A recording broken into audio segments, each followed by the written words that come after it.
So here we are in 2021. What is the status of the wind industry today?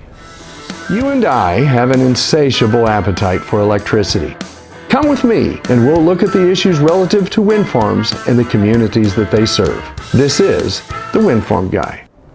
Hi, this is Dennis Stout, and thank you for joining me for this episode of the Windfarm Guy.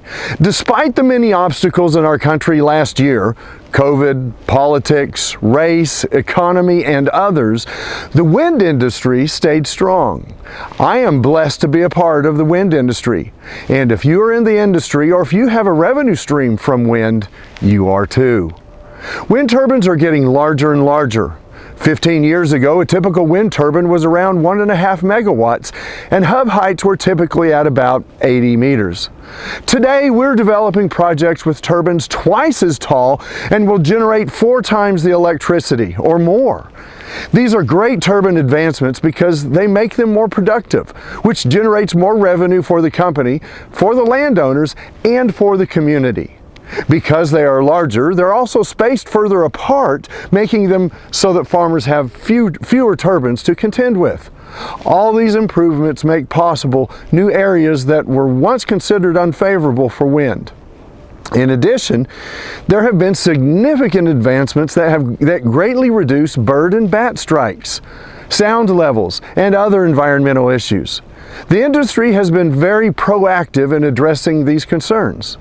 Globally, the wind energy sector currently is the most well-developed aspect of the renewable energy industry.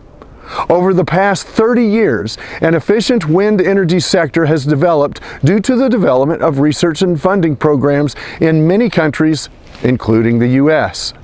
The entry into the offshore wind energy market, what was previously a niche market, has now become a global market with huge potential. Even here in the U.S., where there are only a handful of offshore turbines installed. With 80% of the U.S. electricity demand coming from coastal states, offshore wind is sure to be a growing solution. The United States is home to one of the largest and fastest growing wind markets in the world. Last year alone, we added over 6,300 megawatts of installed capacity. To stay competitive in the sector, the U.S. Department of Energy invests in wind R&D projects both on land and offshore to advance technology, innovations, create job opportunities, and boost economic growth. The total installed capacity for wind in the U.S. is over 111 gigawatts and represents more than 250,000 jobs.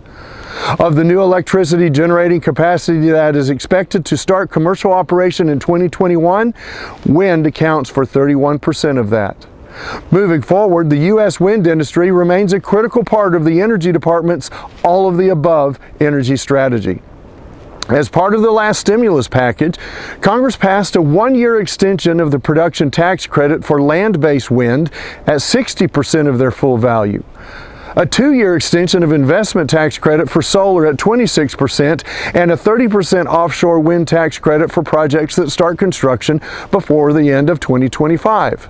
According to a new study released in January by Wood Mackenzie and the American Clean Power Association, reaching a majority renewables grid will deploy over $1 trillion in capital investment into the American economy over the next decade, while supporting nearly 1 million direct jobs, stabilizing wholesale power prices, and reducing the U.S. carbon emissions by over 60%.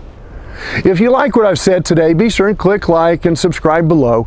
If you have thoughts or want me to address a particular topic relative to wind farms, please also leave me a comment. The wind industry had its strongest quarter ever in 2020. Renewable energy is on track to triple its reach in the U.S. over the next 30 years. This is a great time to be a part of the wind industry.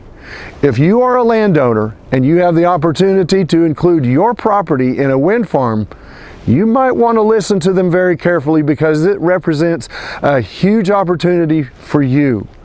And in these uncertain times, who wouldn't want a passive revenue stream for your family? This is Dennis Stout, and I'm the Windfarm Guy. Thank you for watching. Working together, we can make good energy decisions and save our planet. I am the Windfarm Guy.